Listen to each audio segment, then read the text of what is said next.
He said just friends, and then I saw her message. I'm sitting in Nazar's car, the air heavy, like before a storm. He's nervously twisting the keys in his hands, his gaze avoiding mine. The dim light of a street lamp barely filters through the fogged-up windshield, and the car smells of his cologne mixed with something foreign, sweet, feminine. Let's just be friends, okay? His words hit me like lightning, sharp and cold. Friends? After 6 months of daily texts, dates and cozy cafes, his laughter at my jokes, promises that you're special? I open my mouth to ask what he means, but I'm interrupted by the vibration of his phone, left on the center console. The screen lights up, and I see a message, "Darling, where are you? I miss you." The sender, Katya. My blood runs cold. Katya? Who is she? Why is she calling him darling? I look at Nazar, but he's already grabbing the phone, his movements frantic, panic flashing in his eyes. It's nothing, just a friend, he mumbles, but his voice cracks, betraying the lie. I don't believe a single word. Shock mixes with anger, my heart pounding so loud I think he can hear it. I want to scream, demand the truth, but something in his tense shoulders, the way he grips the phone, tells me, this isn't a mistake. It's a secret he's been hiding, and I've just uncovered it. My head buzzes with questions. How long has he been playing me? What was I to him? And who the hell is Katya? I clench my fists, nails digging into my palms, but I stay silent. Not because I'm afraid, I want to know everything. Every detail of his deception. And I'll figure out how to make him regret it. 6 months ago, Nazar burst into my life like a ray of sunshine. He texted every morning, sent memes, invited me for walks. We drank coffee in small cafes, strolled through the park, and he always held my hand, as if afraid to let go. His jokes made me laugh until I cried, his compliments made me blush. You're not like anyone else, he'd say, and I believed him. But 2 weeks ago, something changed. His messages grew shorter, his replies curt. Sorry, swamped at work, he'd write, canceling yet another date. I noticed him hiding his phone when I was around, placing it face down. His smile, once warm, now seemed forced. I pushed these thoughts away, convincing myself it was paranoia. But the feeling that something was wrong gnawed at me. Once, he forgot to close a browser tab on his laptop. It was a booking page for concert tickets, a concert he hadn't invited me to. It's for a friend, he said, but his eyes dodged mine. I started doubting everything, his words, his feelings, myself. Had I imagined our relationship? Was I just entertainment for him? My friend said, "You're overthinking, he's just busy." But I knew my intuition wasn't lying. His behavior was a puzzle, and I felt a key piece was missing. I couldn't just wait for him to explain. I needed answers, and I decided to find them. The more I watched Nazar, the more inconsistencies I noticed. One evening at a cafe, I saw him quickly hide his phone when I returned from the bathroom. A woman's profile picture flashed on the screen, but he closed the message before I could see more. Who's that? I asked, trying to sound casual. My sister, he replied, but his eyes darted, his voice tense. Nazar never mentioned a sister. That lie was the first crack in his facade. I started noticing details. His jacket carried the scent of perfume I didn't wear, floral, sharp. He came home late, blaming client meetings, but his stories were vague, lacking specifics. Once, I overheard him talking quietly on the phone on the balcony, muffling his voice. When I stepped out, he abruptly ended the call and smiled, but the smile was fake. I began jotting down these moments in my phone's notes, every odd glance, every excuse, every random call he ignored in my presence. My distrust grew, but I didn't want to make a scene. I wanted facts. One day, I noticed he'd left his bag at my place. In a side pocket was a receipt from a restaurant, dated an evening he was supposedly working late. The bill was for 2, with cocktails he never drank with me. It wasn't proof, but it was another thread. I felt the puzzle coming together, but the picture emerging scared me. Nazar was hiding something, or someone. And I was ready to uncover the truth, even if it broke my heart. I couldn't ignore the anxiety gnawing at me anymore. Nazar was lying, and I decided to find proof. I didn't want to be the one throwing tantrums or blindly believing excuses. I needed the truth, and I knew I'd have to dig for it myself. I started small. I asked my friend Alia, a waitress at the Café Nazar and I often visited, to keep an eye on him. "Just tell me if he shows up with someone," I said. Alia agreed, though she thought I was overreacting. 3 days later, she sent me a photo. In it, Nazar sat at a table with a girl. His arm was around her shoulder, he was laughing, leaning close to her. It wasn't me. My stomach churned, but I forced myself to breathe evenly. The photo was a blow, but it wasn't enough for the full picture. I didn't know who she was, and I couldn't just storm in yelling. I needed ironclad evidence. I started tracking his schedule, noting when he stayed late at work. One evening, I happened to be near his office, but his car was already gone. I checked his Instagram. His stories showed a video from a bar we'd never been to together. In the background, a woman's hand with an unfamiliar bracelet flashed. I saved the screenshot. My suspicion turned into a plan.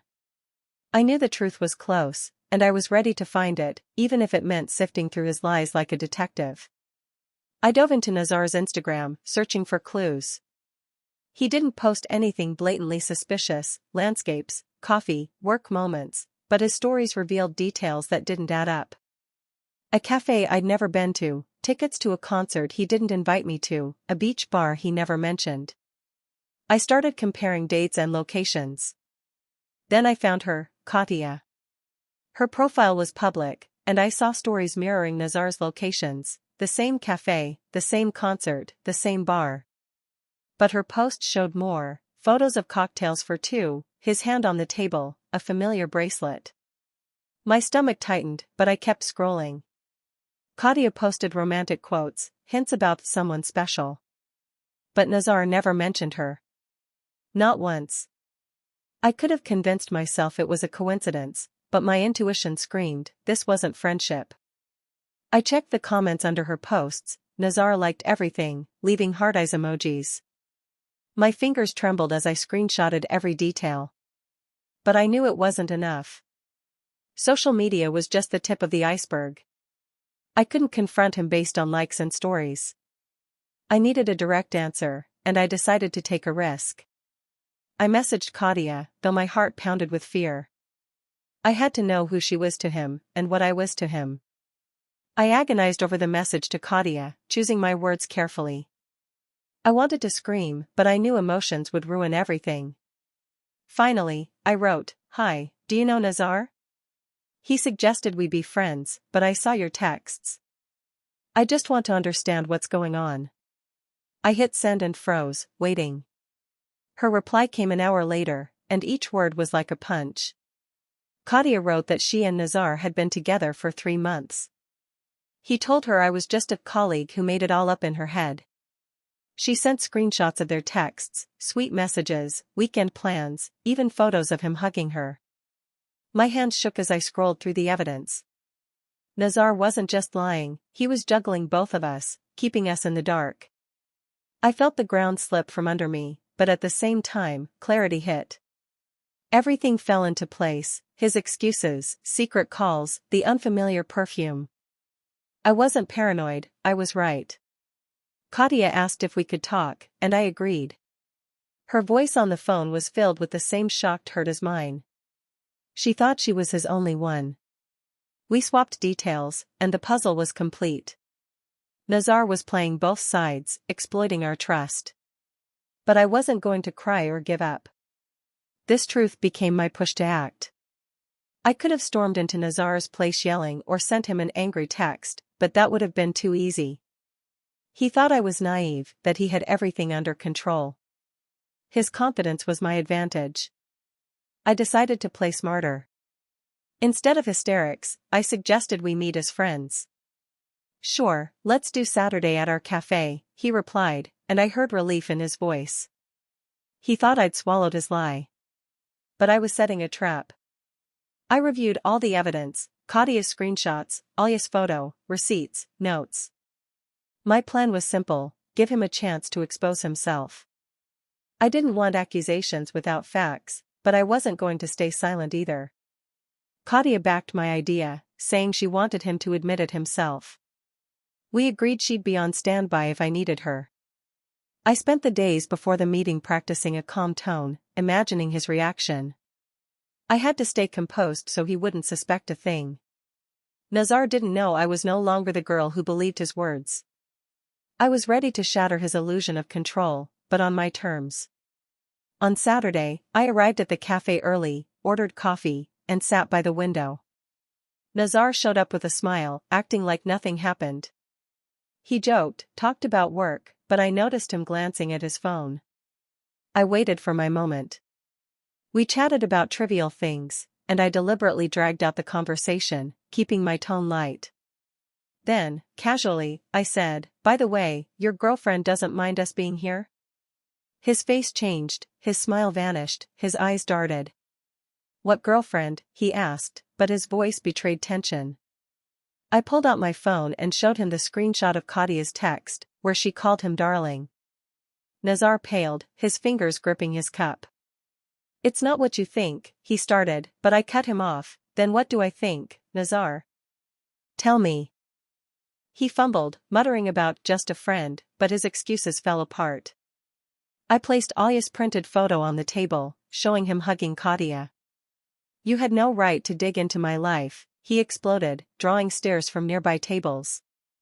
"And you had the right to lie to both of us?" I replied calmly. His confidence crumbled like a house of cards. He tried to accuse me of obsession, but I just smiled. I stood up, left him at the table, and walked away, knowing he'd never forget this moment. After the cafe, I cut off all contact with Nazar. He texted, called, sent long messages with excuses, but I didn't respond.